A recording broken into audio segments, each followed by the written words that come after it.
हैं आप सभी? मुझे आशा है आप सभी अच्छे और प्रसन्न होंगे। चलिए आज हम पढ़ते हैं पाठ 6 अनोखा विमान।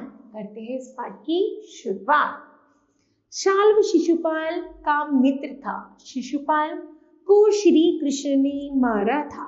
इस पर शाल्व ने प्रण किया, मैं अपने मित्र की मृत्यु का बदला लूंगा।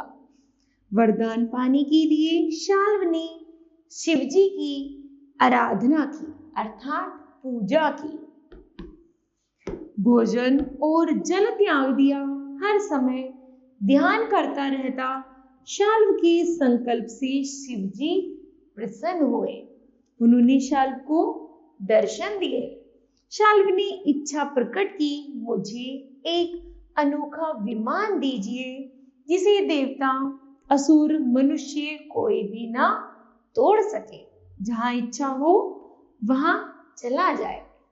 शिवजी ने तथास्तु कह दिया। शिवजी ने एक विमान बनाया और शाल्व को दे दिया। विमान दूसरों को दिखाई नहीं देता था। शाल्व ने विमान में बैठकर द्वारिका पर आक्रमण कर दिया। शाल्व की सेना ने चारों ओर से नगर को घेर लिया। शाल्व आकाश से बाणों की वर्षा करने लगा। तेज हवा चलने लगी। ऊपर से बड़ी बड़ी चट्टानें गिरने लगी। द्वारिका के लोग घबरा गए। तब प्रद्युम्न रथ पर सवार होकर आए। उनके साथ सेना भी थी। शाल्व और प्रद्युम्न के बीच भयंकर युद्ध हुआ। शाल्व विमान में बैठकर युद्ध कर रहा था कि श्री कृष्ण उन दिनों युधिष्ठिर से मिलने इंद्रप्रस्थ गए हुए थे। उन्हें शाल्व की आक्रमण की सूचना मिली तो वे द्वारिका लौट आए और शाल्व से लड़ने जा पहुंचे। शाल्व युद्ध में श्री कृष्ण के सामने नहीं टिक सकता था।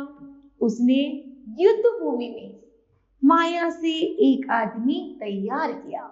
उसकी आकृति श्री कृष्ण के पिता वसुदेव जैसी थी। उसने कहा, श्री कृष्ण तुम्हारे पिता मेरे कब्जे में है। फिर उसने उस मायावी मानव को मार डाला। श्री कृष्ण इस मायावी रहस्य को समझ गए। उन्होंने गदा के प्रहार से शाल्व के विमान को तोड़ डाला और समुद्र में गिर पड़ा। गिरते विमान से शाल्व धरती पर कूद गया। उसके हाथ में गदा थी। वह गदा को घुमाता हुआ श्री कृष्ण की ओर दौड़ा तो उन्होंने सुदर्शन चक्र से उसका वध कर दिया। इस तरह यह पाठ समाप्त होता है।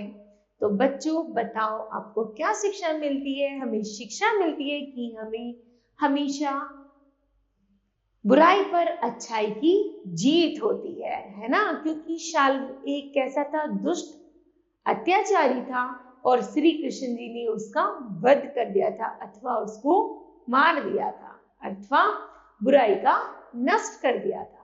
ठीक है, तो मुझे आशा है बच्चों यह पाठ आपको समझ आया होगा। धन्यवाद।